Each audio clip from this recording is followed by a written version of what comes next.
The world before the Great Flood was not as we know it today. It was an age of wonders and horrors where celestial beings walked among men and giants, born of fallen angels, ruled over the earth with might and terror.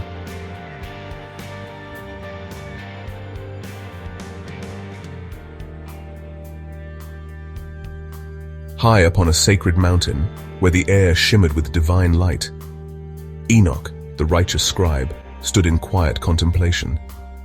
He was no ordinary man. Chosen by God, he had been granted wisdom beyond human understanding, a direct witness to the mysteries of heaven and earth. One evening, as the sky burned with the deep amber of the setting sun, the ground trembled beneath Enoch's feet. A great shadow loomed over him. Mahweh, the son of the fallen watcher Barakel, had come seeking counsel. Mahweh, unlike the other giants, had begun to fear the wrath of the Most High.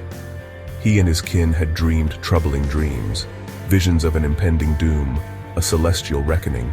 Wise Enoch, we are tormented by visions. The heavens rage against us. Our fathers, the Watchers, have taught us the secrets of the cosmos, of war, of sorcery. But now they tremble, for even they know judgment is near. Tell us, O Scribe of the Most High, what is to become of us?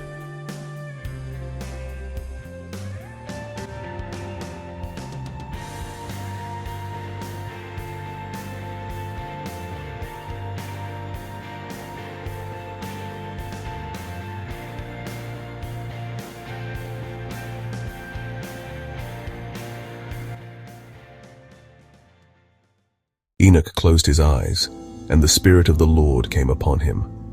He saw the hidden things, the great rebellion of the Watchers, their unholy union with the daughters of men, and the monstrous race that was born from them. He saw the chaos they had brought to the world, men devoured like cattle, the earth soaked in blood, the secrets of heaven corrupted and used for greed and war. Then a voice like thunder echoed through his soul. The end is decreed. The giants, now terrified of their fate, sent Enoch as their messenger to their fallen fathers.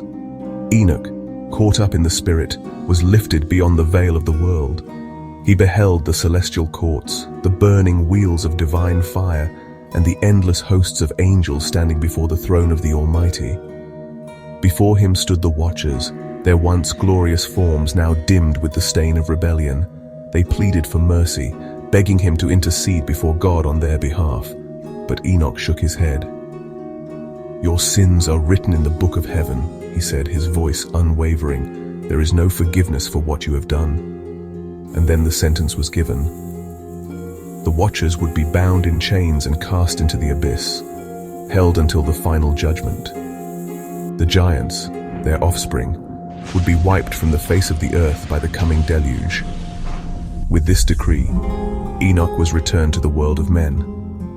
When Enoch returned, the earth itself seemed to weep. The sky darkened, the winds howled with sorrow, and the giants, once the masters of the world, felt the weight of their doom.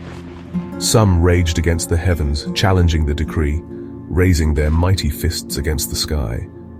But others, like Mahweh, accepted their fate, knowing they had sinned against the natural order. And then the rains began. For 40 days and 40 nights the heavens unleashed their fury, and the waters rose, swallowing empires, burying the great cities of old beneath the abyss.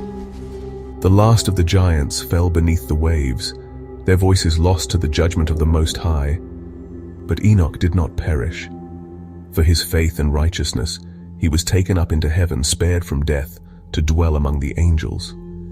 It is said that he continues his work even now, recording the deeds of men, watching over the unfolding of prophecy.